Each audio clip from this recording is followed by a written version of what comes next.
Ayan mga Lods, today is Saturday, 6 p.m. ng hapon.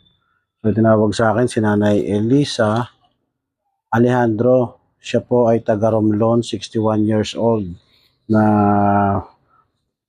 lumabo ng mata dahil sa nagkasakit na po siya, may katarata. Since po yan ng lockdown hanggang ngayon po at nararagdagan pa ang kanyang sakit. Meron na rin po siyang dinadamdam na arthritis.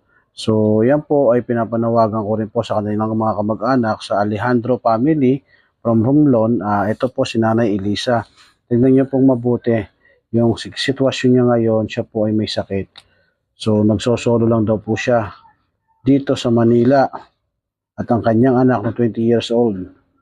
So, ayan po, pakitignan niyo po dito sa video ko. Nananawagan po siya sa mga kamag-anak niya sa Romblon, Alejandro family. So, kaya kinakausap